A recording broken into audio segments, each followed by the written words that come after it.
version is way from creation. So vegan word, sound is power, let me tell you say a word. Sound is power, let me tell you say a word. Make a move and don't say a word. Have you heard? Well listen this word. Sound is power, let me tell you say a word. Sound and power, let me tell you say a word. You have the power now you heard. Make a move and don't say a word. Have you heard? WordSoundIsPower coming to you, of course, live and direct from the motherland in Ghana. And as always, we ask you to do three things. Please subscribe to our channel. Please push that notification button. And also give us a thumbs up. And then we have one more that we've added. Share this with a friend. Of course, we want to bring more people into our family. I'm sitting here today and I'm well happy because, of course, I have a mother and daughter team. You know, me and my son moved here from America, so to see another sister with her daughter, I had to bring her on my channel. This is Sister Nia, she's from Nia's Corner, and this is her mom as well. That she's a fellow YouTuber. She's one of my inspirations, but we'll talk about that in a minute. Introduce yourself and your lovely mom to our audience, please. Well, thank you. I'm just humbled to be on your channel. Thank you so much. This is my new aunt right here. She's just so amazing. She's awesome. You know, I'm from Nia's Corner, and this is my wonderful mother, Felicia, but V. She goes by V. It's easier. And we're just honored to be here. Thank you so much. Thank you. Well, Mama V, I'm just going to say my best friend in the States, her name is Queen V. Oh. So, yeah. Okay. Yeah. Nigeria actually gave me the name, what was it? Madam V. Madam V. That's it. Madame V. Madame V. That's what she gave me, so that's what I'm going with. Absolutely. So I'm so happy for you guys to be here. Mostly, I'm saying the reason why I'm so glad to interview you is because you're a family. You're a family that's moved 10,000 miles away, and you came here like most of us on a divine mission. Tell us more why you were drawn, or the ancestors called you to come to Ghana. May I ask? Well, I guess I'll start because it actually started with me. Okay. I was, the Most High spoke to me about moving here, relocating here, in about 2014.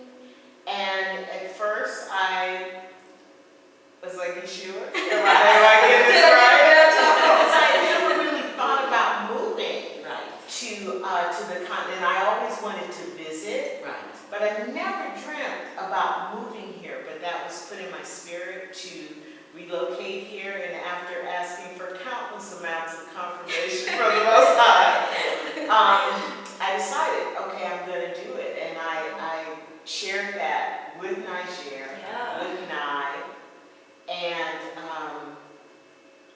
she was like, what? I really thought I was in the Twilight Zone. I'm going to be really honest with you. I thought that I was in the Twilight Zone, so I was like, is she planning on making this big move? And she was saying, this is what the Most High has put in my spirit. This is my path. So of course, you're grown, you can do what you want, you can either stay in the States, in California, but I'm going to have to follow the voice of the Most High. So I was in my room, I was in prayer myself, like, should I make this move with her? And he put in my spirit, I should. I should be that support system to her as she's making that journey. Well, I can say, I have my support system. That's Marcus Garvey, who you guys never see. He's behind the camera. But he made that transition. He believed in the vision that the Most High put on my heart, and he followed me. And I just want to say on camera, I'm humbly grateful, and I'm just so happy to have him in this beautiful, on this metamorphosis that we're all seeming to go to. And I'm thankful to him for just believing in the vision. Right. And, not questioning the will of the Most High. That's right. So, as a daughter, I thank you for being a support system to your mother, like my son is a support system to me. Without him, I couldn't have done this. Right. It's just, it just would not have been as beautiful and eye-awakening as it has been. It's complete with them. Yes. It's complete with them because naturally, as mothers, we don't really want to be separated from our children like that. But naturally, with them being adults, they have to follow their path. That's right. But to me, it really substantiated that the Most High had spoken to me. That's clearly. Clear. Because he brought it through her, with That's her it. saying, no, I'm gonna go with you. He let me know, support her. So I really wouldn't want to go through this type of journey without her. I really would, and it's been beautiful. It has. I couldn't picture anybody else to go with this journey but her. You know, and at first it was a struggle for me. I was like, I'm leaving all that I know behind. And it was kind of like, this is it. This is all happening. So I was just like, okay, this is all happening. So I was just kind of like, okay, we're gonna do this together. And with the Most High's help, he's been awesome. He's been amazing to us. It was so funny. The morning after we arrived, when we woke up in the morning, Right. when you might be able to relate to this. Oh, go ahead. We were like, I know I was, and she probably was too. I can't believe that I'm here. It was so surreal. It was swear. surreal. Yeah. It really was. I said that's a good segue into my next question. Because my next question is, how have you been making it as a millennial without the preaching conference at home? We can go into a long story about that. Sis. We really can. Being a millennial here, it's definitely an adjustment. We have been here for almost 4 years now, so I'm still adjusting, to be quite honest with you. I moved here when I was 23, so kind of like those, one thing I will say that America has, it has conveniences, but those conveniences are a trap, okay? Mm-hmm. They're a trap because, it's like kind of coming here, getting back to almost like the natural ways some things are done. Even when it comes to like the food, it's like you feel more alive here, I guess you would say. You really do, you feel more alive here. Of course, you're going to have your challenges because it's an adjustment. Because it's a different culture. And I think that some people may not understand this is a different culture. We're all, of course, melanated people and come from the same lineage, but we do come from different cultures. And you have to, coming here, you really need to think with an open mind, kind of put that, not say, put that way of doing things aside, but you do. You really do. And kind of being here as a millennial, but there's not a lot of young people that are here. Right. But I really feel that this is also a rewarding experience because I'm seeing things from kind of like different aspects of the coin. I was kind of in my fishbowl a little bit, being in America, and that's all I knew, and that was all I was concerned with. But I have to say, we have met some really awesome people from all over. From the UK, from the Caribbean, from, of course, the continent. That I never met being in the States. I was just in the States, in my world, but being here has kind of opened me up to different perspectives, and it's really cool. I say I wouldn't take it for anything. With that being said, as a millennial, I know at your age, I was just thinking about where was I, and at that age, I was in Jamaica. Really? Doing my thing, being Stella before she got her groove. Yeah. Trying to find myself. But I didn't do it with my mom. I didn't do it with a family member. I feel like now that I'm doing something like such a momentous thing, something that's never been done in my generations or in my family's generation, that I'm sharing it with my son. That we're able to walk in the land of our forefathers. Yeah. I feel extremely blessed. What say you? I have to say, I feel blessed as well. One of the first things that we did when we came here was going to the slave dungeons. They're not castles, dungeons.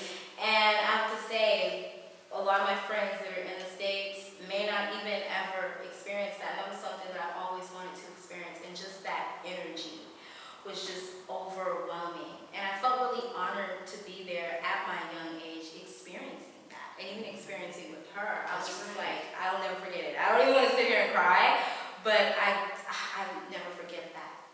Can I tell you that's how I spent my 60th birthday, is at the slave dungeons, me and my son? Oh, that's wonderful. That's how, and someone said, who would want to spend their birthday in the slave dungeons? But yes, I say to them, lest we forget.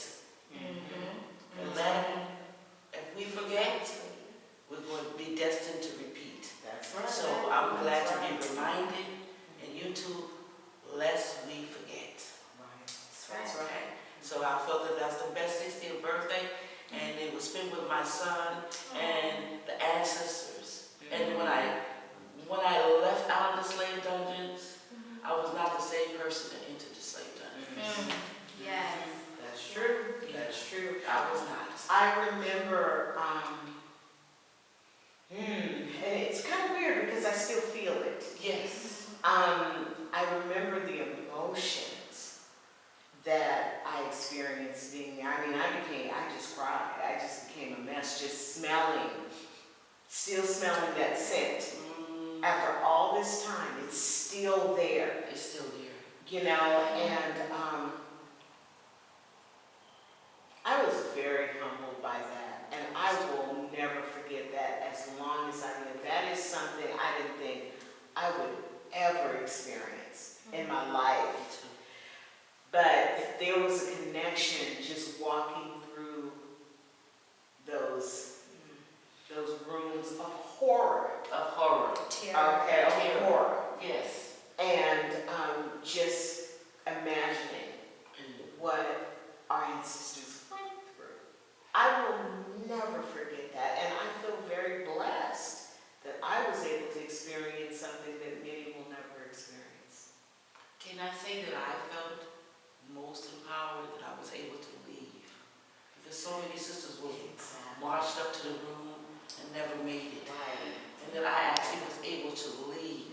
That's right. You know, That's true. a lot of sisters weren't able to leave. Yeah. So with that being said, I am humbled and I am grateful to the Most High that I was able in this dispensation to actually walk out in my, as the woman that walked in, but I had a transformation while I was there and an epiphany.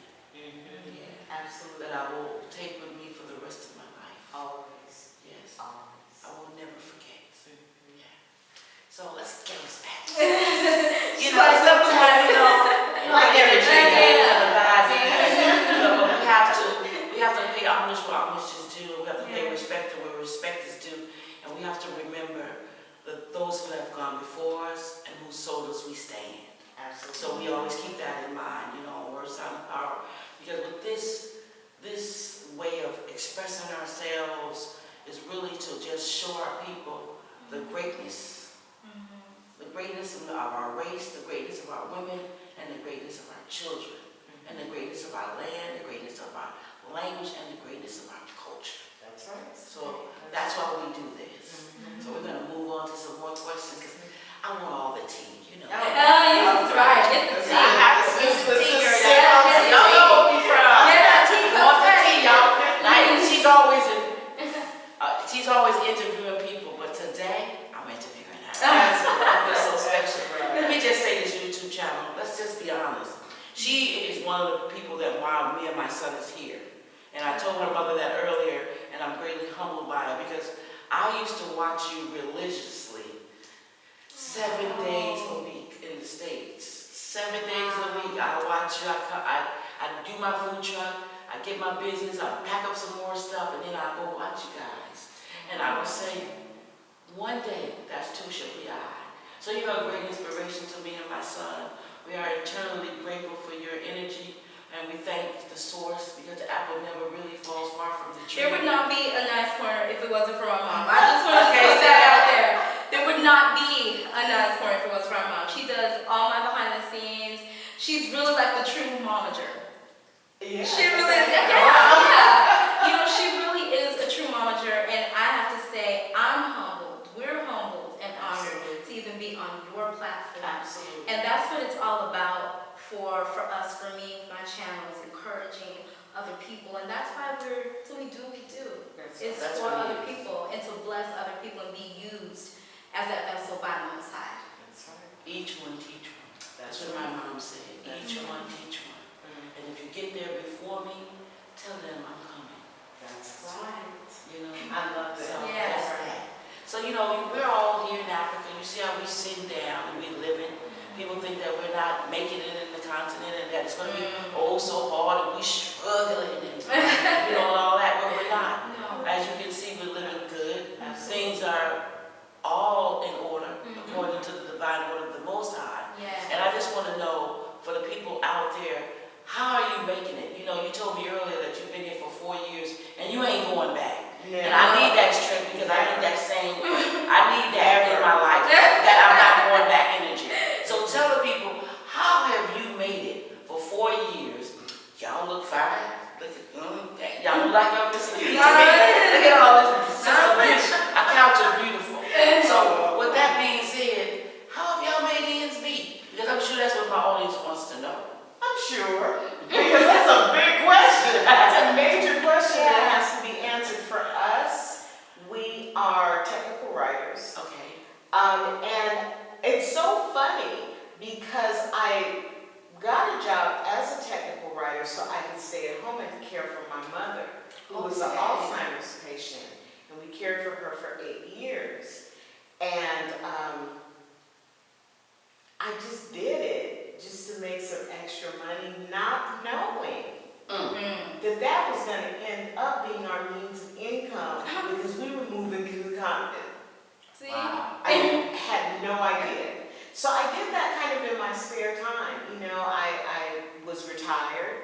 So I was like, okay, I can do little things, because the retirement was just okay that I was getting. So I was like, okay, we can do this.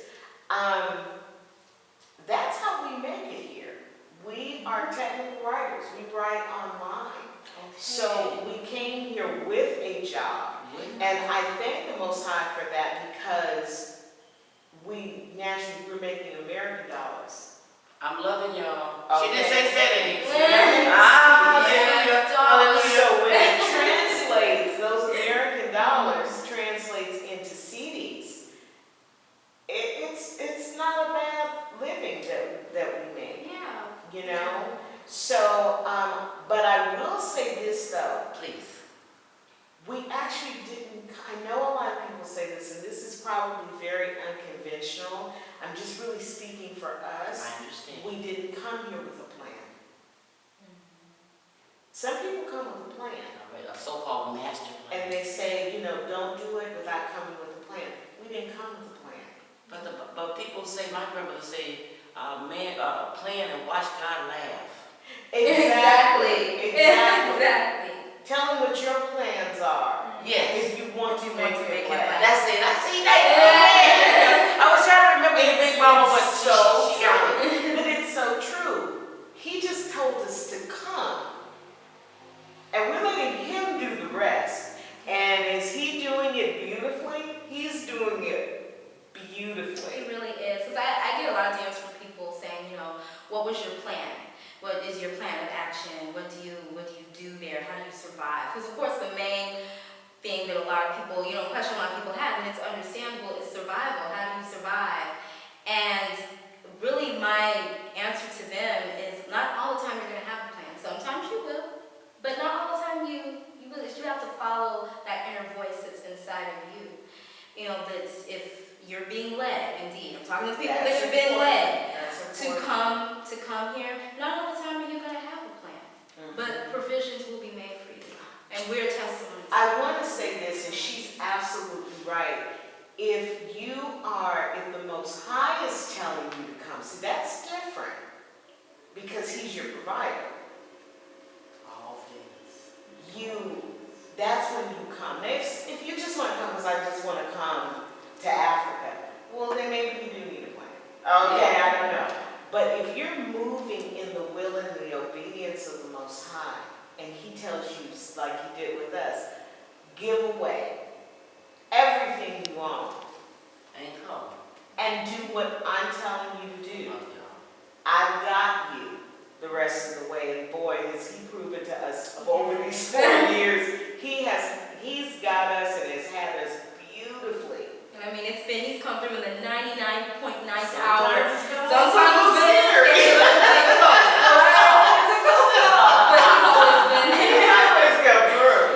So that's very important. If the Most High is telling you to do it, which we talk to more and more people who have said, the Most High is leading me to do it.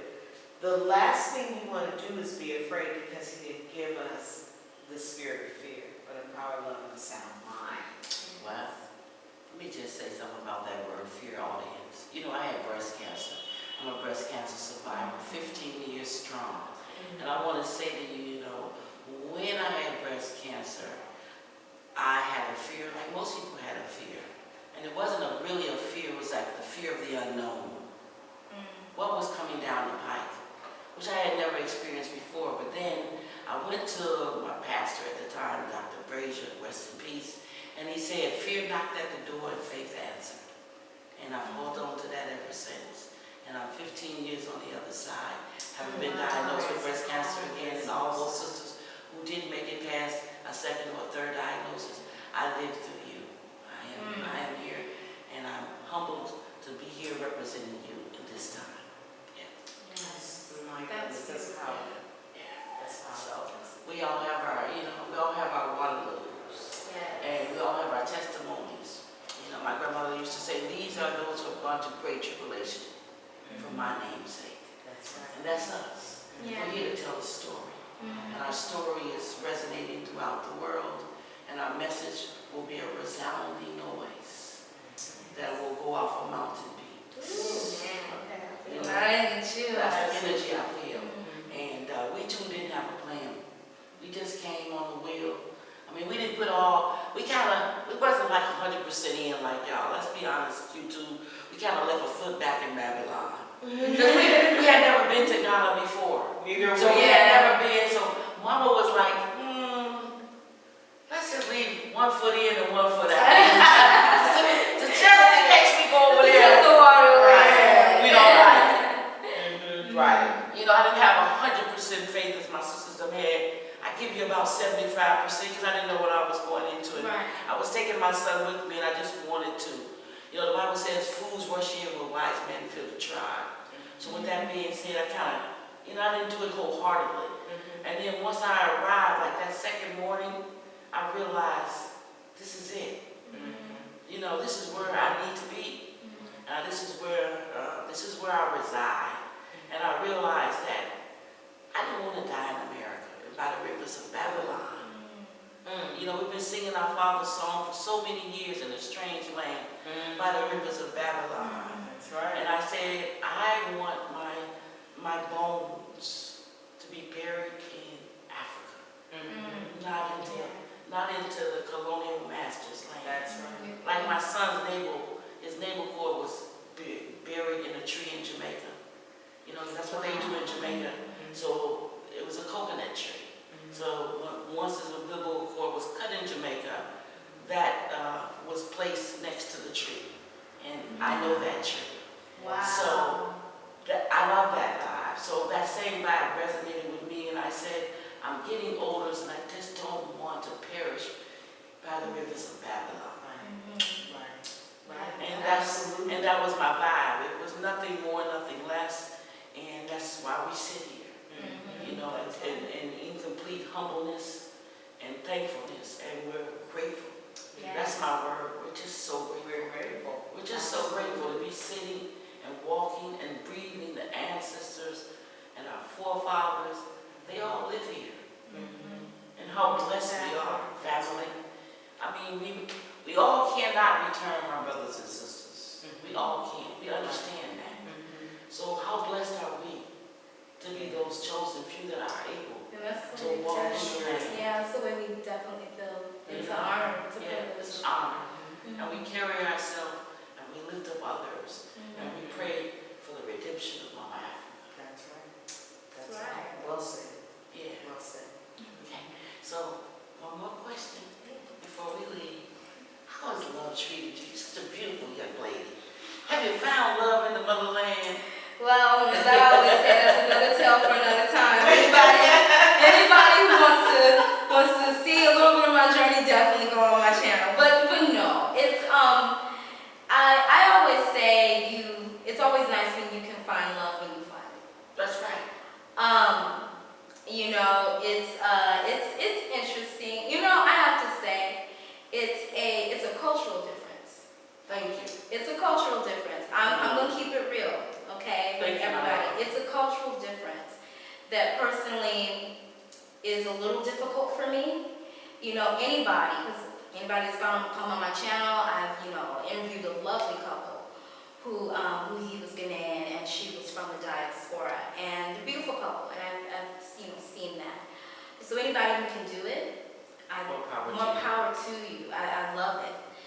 But it depends on what you're looking for.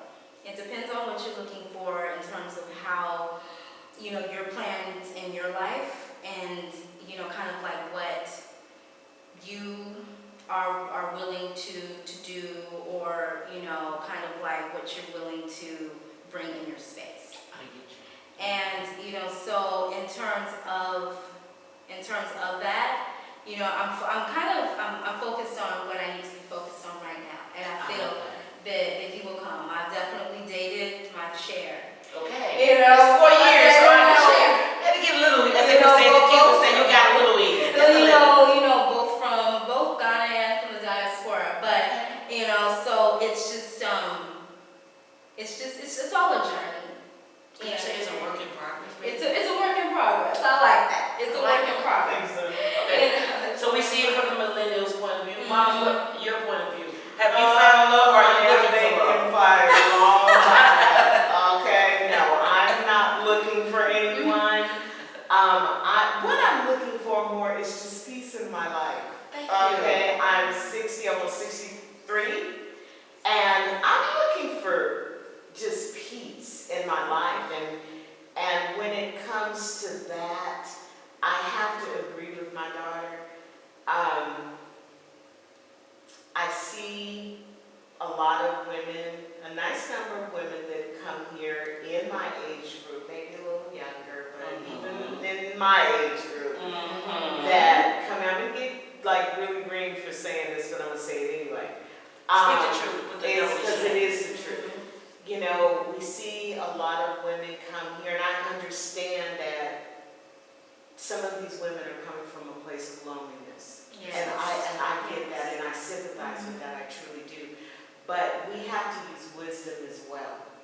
We have to make sure when we're in a certain age group, we come here as elders and not seniors. Queen mothers. Elders and not seniors. We have a lot of seniors here, but very few elders. So we have some, people that come here, some women that come here, and they want to get in relationships with a lot of the younger Ghanaian men, and I've seen that be more disastrous than successful. Okay. I think that women that come here, and this is just a little advice to my sisters because I truly have that love. We have to take things very, very, very, very slow. Because when you rush into things here without doing your research, because you're talking about a different culture, I can move my arms, I can get into this. You're talking about different laws. You're talking about things, a totally different system than what we're used to. Please speak. And when you come here, before you know it, you're caught up in a trick bag. And you have no protection. Yeah, we've seen it. We've seen it Again and again. You have no protection. You don't have protection of the courts. You don't have protection of the people. You're just out there. And, I understand, and because there's a pattern, and please, my Ghanaian brothers, I love you very much, but truthfully, there's a pattern. We've seen this pattern over the 4 years we've been here, talked to other people who have lived here longer. They've substantiated it. You have to understand that just because somebody tells you right away they love you and you're their wife, that you don't fall into that.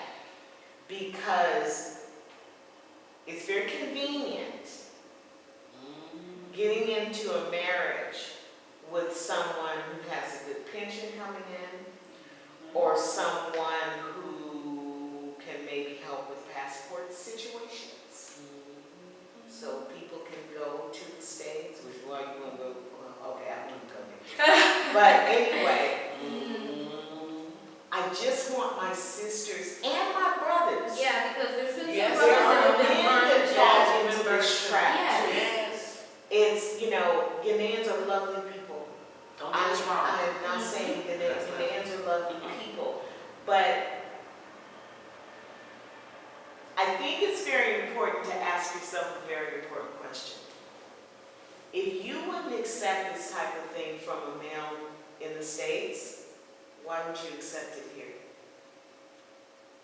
Well, my sister, I say to you, I didn't come 2,000 miles for all that mess. Exactly. That's my response. I did not. I didn't take it in the States. And I'm daggone not going to take it here in Ghana. See, because by doing that, that's even being unfair to our brothers in the States. That's true. It is. You wouldn't take it there, certain situations there. Why is it okay coming here and doing it when you could be getting yourself into a situation that's not very favorable? We've seen it time and time and time. So like she said, just do what I stress, what I even stress on my channel. I did an interview with the lady here that's been here for 20 plus years, talking about the laws, the customs of marriage and family. I mean, she broke it down. She broke it down beautifully. So all I'm saying is, we're not saying, oh, love cannot happen. No, it can't. But you have to do your due diligence. You have to do your research. And you also have to look at some red flags. Look at red flags. If it walks like a duck, quacks like a duck, talks like, guess what? That flag. You can't you shouldn't, like she was saying, kind of just sweep that under the rug. And I get it. And it's really nice if you can find love. We're not meant to be alone. No. We're not meant to be alone. Right. But so I understand that. We're all, and I said we're looking for love. But you just want to make sure that it's done under the right circumstances. You know what I'm saying? It's just done under the right circumstances. Just take it. It's okay to take your time. Judge Maybelline, this one's to you. You used to say, look deep before you leap. Look Like that. before you leap. Judge Maybelline, this is one for you, girl. Yes. So we're going to just ask you, sisters and daughter and mother, just to say a plug for your YouTube channel that brought me here. Okay, well, my YouTube channel is called Nice Corner, and it's just basically about me as a young millennial being here. Also, it's really kind of like an information highway. I would say an information highway for people looking to move here. I've interviewed different people, such as contractors, fashion designers. A lot of people that you could even possibly use coming from the diaspora. Just even my experiences being here, and it's just a really cool, fun channel for everybody. So, and even my mom has even been on it on a couple of occasions. So definitely check it out. It's awesome. So family, you must join Naira's channel, Nice Corner, and you must always support, again, your sisters. We are your sisters. Even though we're over land and sea, we are still your sister. We need your support. We need you to share this video. We need you to subscribe to our station. We need you to like our videos. And we need you to just talk more about, thinking about opening up your mind to repatriate. All of us are not going to return to Africa. Let's be real. But just put it in a thought in your mind that it might be a possibility and it might be a chance for you to reconnect to your roots. So we here at WordSoundIsPower, we always say, no matter where you come from, as long as you're a black man or a woman, you're an African. I'm an African. You're an African. We are Africans. Repatriation, royal nation. You are the key to your liberation. So put it in your meditation.